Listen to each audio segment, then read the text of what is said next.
আজকে অনেক জায়গায় মুফতি আমির হামজার মাহফিল বন্ধ করা হচ্ছে, অনেক জায়গায় তার নাম শুনে মাহফিলকে প্রশ্নবিদ্ধ করা হচ্ছে।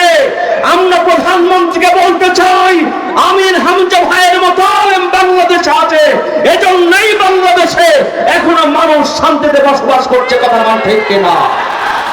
এই হক্কানি আলেমদের দরকার আছে না নাই? আমরা আমির হামজা ভাইয়ের সব বিপদ আপদ মুক্ত করে তাকে কোরআনের ময়দানে কোরআনের পাখির মতো তার মুখে কোরআনের গান শুনতে চাই। কথা বল ঠিক কিনা? এই ব্যবস্থা যেমন ভাবে প্রশাসন করবেন তেমন ভাবে আমরা সাধারণ জনগণ এর জন্য সহযোগিতা করব। সবাই রাজি আছেন না নাই? জোরে বলেন আছেন না নাই? আমরা ভাইয়ের দীর্ঘ হায়াত এবং তার কণ্ঠ, তার শরীর যেন আল্লাহ পাক আজীবন এই কোরআনের ময়দানে কবুল করে নেন, এই আশাবাদ ব্যক্ত রেখে আমার অসমাপ্ত বক্তব্য এখানে শেষ করছি। আসসালামু আলাইকুম ওয়া রাহমাতুল্লাহি ওয়া বারাকাতুহু।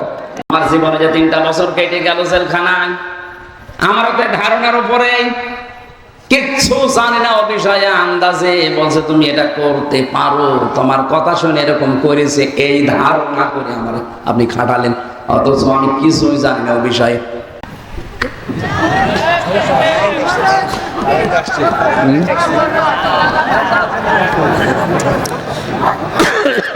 গরমে তো কথা বলা কঠিন হয়ে যাচ্ছে।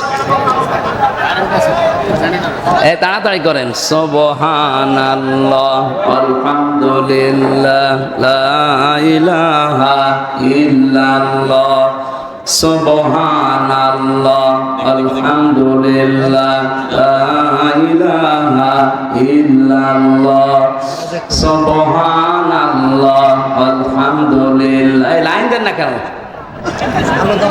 তাড়াতাড়ি দেন। সুবহানাল্লাহ আলহামদুলিল্লাহ লা ইলাহা ইল্লাল্লাহ, লা ইলাহা ইল্লাল্লাহু মুহাম্মাদুর। সম্মানিত ভাইরা, গরমে যে অবস্থা আপনারা বসে আছেন, ধন্যবাদ আপনাদেরকে। এখন প্রায় রাত 12টা বেজে যাচ্ছে, তাহাজ্জুদের সময় হয়ে যাচ্ছে। আর 7টা যে বিষয় ছিল এর ভেতরে একটা একটা করে বলতে গেলে ফজর হয়ে যাবে। আমরা যতটুকু শুনেছি, এই গোনা থেকে অন্তত আমরা যেন আজকে নিজেকে মুক্ত রাখতে পারি। 2 নম্বর অপরাধ হচ্ছে এর পরে আল্লাযী জামা মালা ওয়া আদাদা, যারা মাল সম্পদ জমা করে আর বারবার হিসাব করে, ইয়াহসাবু আন্না মালাহু আখলাদা, ও মনে করে চিরস্থায়ীভাবে আমার কাছে থাকবে। এই সমস্ত অপরাধী মানুষগুলো হোতমা নামক দরজা দিয়ে প্রবেশ করবে আল্লাহর চালানো আগুনের ভেতরে। আল্লাহ আমাদের হেফাজত করুন, আমিন। আমি পারিবারিক জীবনে দাম্পত্য কলহ এবং তার সমাধান নিয়ে জেলখানায় বসে 2টা বই লিখেছিলাম।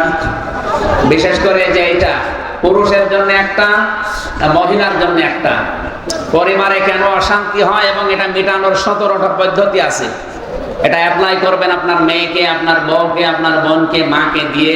এটা অবশ্যই নিয়ে যাবেন গাড়িতে বা স্টেজে আছে এটা মোনাজাতের পরে নিয়ে ওদেরকে উপহার দেবেন, আমিন। আজকে কালকে আসর থেকে মাগরিব পর্যন্ত 7 প্রকার মানুষকে আল্লাহ ঘৃণা করেন, 27 প্রকার মানুষকে ঘৃণা করেন। আমি সামারাইজ করে 7 প্রকার বানিয়েছি কোরআন দিয়ে। এটা কালকে রাজশাহী বাগমারাতে বলা হবে। কোন জায়গায় জানো?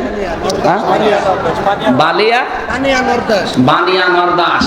ওখানে আসর থেকে মাগরিব পর্যন্ত আগামীকাল এই 27 প্রকার মানুষের ভেতরে 7 প্রকারের কথা বলবো। আল্লাহ তাদেরকে ঘৃণা করে, ওই জায়গায় কথা হবে ইনশাআল্লাহ।